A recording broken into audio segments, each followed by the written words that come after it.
तो सबसे बड़ा सवाल तो ये है कि कैसे मेडिटेट करते हैं प्रॉपरली, और प्रॉपरली जैसी कोई चीज़ होती भी है या नहीं। क्योंकि आजकल इतने सारे नए तरीके हैं इसे करने के। लोग कहते हैं गाइडेड मेडिटेशन, विजुअलाइजेशन, चक्र मेडिटेशन, म्यूजिक मेडिटेशन। तो मैंने सोचा कि इसके बजाय कि मैं आप लोगों के सवालों का जवाब दूं, मैं ग्रैंड मास्टर अक्षर को यहाँ बुलाता हूँ, धन्यवाद, ताकि ये आपको ज्ञान दे सकें अपने नज़रिए के बारे में इस टॉपिक के ऊपर। ये हैं एक प्रैक्टिशनर, स्टूडेंट, ग्रैंड मास्टर, और ये कई कई सालों से इस पर काम कर रहे हैं। और पहला सवाल मैं आपसे पूछना चाहूँगा कि क्या मेडिटेशन को प्रॉपरली करने का कोई तरीका होता है? जी हाँ, होता है। तो अब हम ये जान गए कि हाँ, एक प्रॉपर तरीका होता है। मैं पूछना चाहूँगा कि क्या होता है वो? इस कॉन्टेक्स्ट में प्रॉपरली का मतलब है परफेक्शन।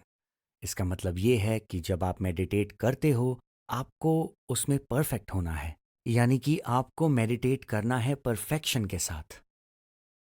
अगर ऐसा आप नहीं करते हैं, तो फिर मेडिटेशन भी आपकी रोज़ाना ज़िंदगी की तरह होता है, यानी कि डिस्टर्ब्ड। कोई भी चीज़ जो एक मेडिटेटिव स्टेट में की जाती है, वो अलाइव होती है। तो मेडिटेशन को प्रॉपरली कर पाने के लिए इसे सीखना पड़ता है एक स्ट्रक्चर्ड तरीके से, जहाँ पे एक बिगिनिंग होती है, एक एंड भी होता है। तो कई लोग कहते हैं कि योगा एक जर्नी है। वेल, ये सिर्फ एक जर्नी नहीं है, इसकी एक डेस्टिनेशन भी है। और मेडिटेशन पर होती है आपकी डेस्टिनेशन। ये मेडिटेशन ही डिसाइड करता है कि आपकी डेस्टिनेशन क्या है। Meditation will decide your destination. इसका क्या मतलब है? इस लर्निंग के प्रोसेस में मेडिटेशन सातवां स्टेज होता है, जब लोगों को पता होता है कि वो पहुंच चुके हैं, वो अचीव कर चुके हैं जो वो चाहते थे। और जब वो अपनी आंखें खोलते हैं, तो वो मैनिफेस्ट हो चुका होता है जो भी वो चाहते थे। तो जब मैं मेडिटेट करता हूँ, मैं मेडिटेट करता हूँ गाइडेंस के साथ, रीज़न के साथ, ट्रेनिंग के साथ। अब इसे करने के काफ़ी तरीके हैं। जो बिगिनर्स हैं, उनका जो प्रोसेस है, उनके जो गोल्स हैं, वो काफ़ी अलग हैं। और जब लोग इसमें आगे बढ़ जाते हैं और उन्हें पता चलता है कि इसमें और भी गहराई है, तो वे एडवांस लेवल पर करते हैं मेडिटेशन को। उनके टेक्निक्स, उनके प्रोसेस भी काफ़ी डिफरेंट होते हैं। और ऑफ कोर्स इस फील्ड में एक मास्टरी भी होती है। तो क्या आप ये कहना चाह रहे हैं कि जहां वो अपनी जर्नी पर हैं, उस पर निर्भर होता है कि उनका मेडिटेशन किस तरह का होगा?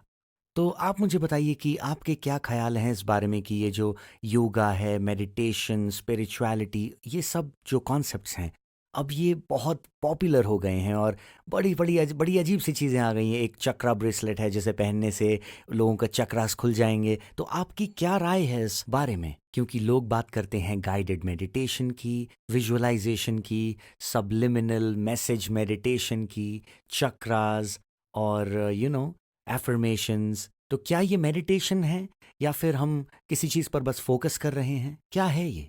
ये सब मेडिटेशन के पार्ट्स ही हैं, एरिक। ह्यूमंस बहुत डायनामिक होते हैं।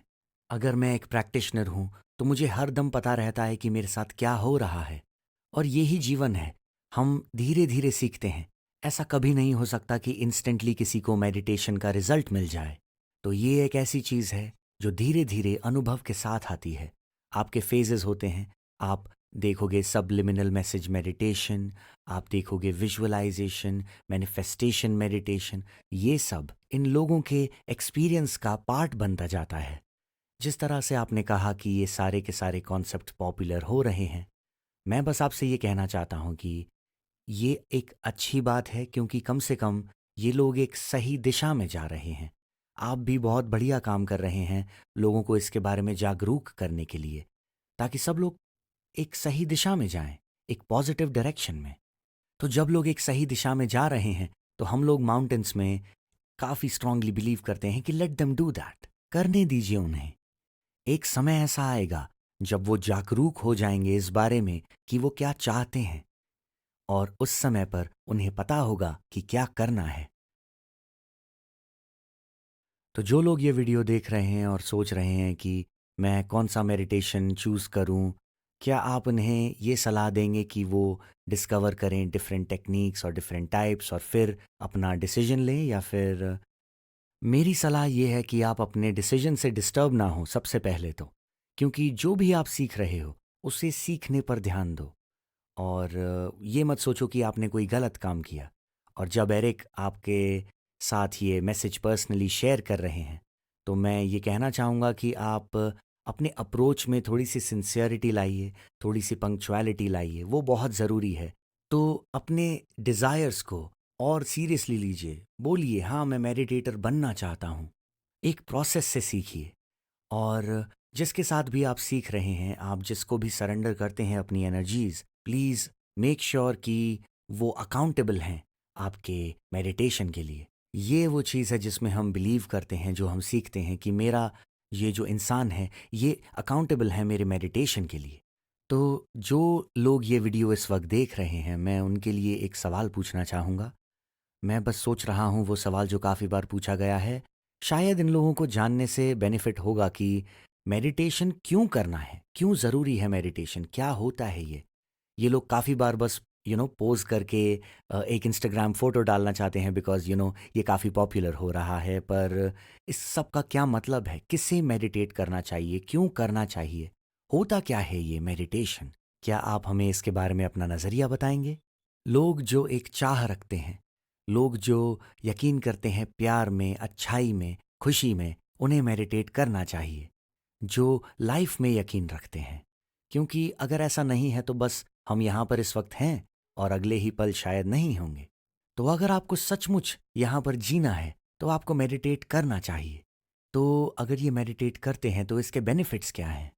सब कुछ बहुत सुंदर हो जाता है, सब कुछ।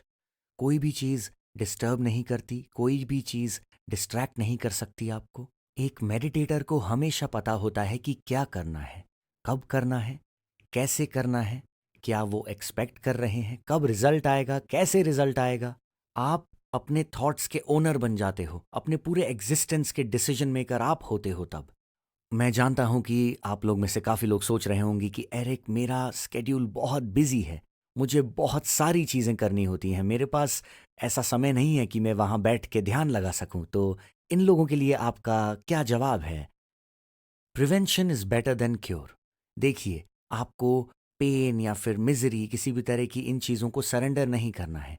कई बार लोगों के पास बहुत कुछ होता है, पर फिर भी वो मुस्कुराते नहीं हैं, खुश नहीं होते हैं। तो ये बहुत ज़रूरी है कि आप मेडिटेशन के पावर को समझें, अपनी लाइफ को बैलेंस करें आज, ताकि आप कल एक बेहतर दिन देख सकें। तो चाहे आपका स्केड्यूल कैसा भी हो, ये ज़रूरी नहीं है कि मेडिटेशन के रिजल्ट पाने में सालों साल लग जाएंगे। जो लोग उतना करते हैं, उनके ट्रेनिंग, उनके पर्पस काफ़ी डिफरेंट होते हैं। मेडिटेशन कठिन या कॉम्प्लिकेटेड बिल्कुल भी नहीं है। ये एक 5 मिनट की प्रैक्टिस है। ये डिपेंड करता है कि आपको क्या चाहिए, किस तरह की मेडिटेशन प्रैक्टिस आपके लाइफ के लिए है। तो पॉसिबिलिटी है मिनट मेडिटेशन की, 1 मिनट, या फिर 5 मिनट, या फिर 20 मिनट भी। तो ये डिपेंड करता है प्रैक्टिशनर पे कि उन्हें क्या चाहिए। धन्यवाद। क्या आप हमें बताना चाहेंगे एक ऐसा जनरल मेडिटेशन जो ये लोग, जो दर्शक हैं हमारे, प्रैक्टिस भी कर सकें? मैं मानता हूं कि ये दो चीज़ें इंस्टेंटली की जा सकती हैं। सबसे पहला है प्रणाम मेडिटेशन, और इसमें जो पॉस्चर है वो बहुत ही आसान है, बिल्कुल जिस तरीके से मैं बैठा हुआ हूँ इस वक्त। इसे कहते हैं सुख आसन। आपकी बैक को स्ट्रांग और स्ट्रेट होना चाहिए ताकि आप एनर्जीज को दिखा सको कि आप अलर्ट हो।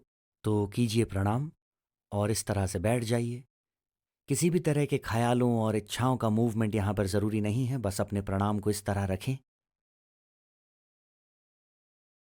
जेंटल ब्रीदिंग के साथ आपको प्रणाम रखना है। एक बार ये हो जाने पर नीचे की तरफ हाथ इस तरह, इसे कहते हैं प्राप्ति। जब मैं झुकता हूँ एनर्जीज के सामने, जो कि है प्रणाम ध्यान, और उसके बाद आता है प्राप्ति ध्यान। ध्यान यानी कि मेडिटेशन टू रिसीव, प्राप्ति। तो समझिए एरिक, यहाँ पर एक रीज़न है, क्या आप करते हो और क्यों करते हो आप ऐसा। ये ड्यूटी है मेडिटेटर की। तो कई बार लोग कहते हैं कि अपनी आंखें बंद करो। आप आंखें बंद मत करो, आप अपनी एनर्जीज को खोलो।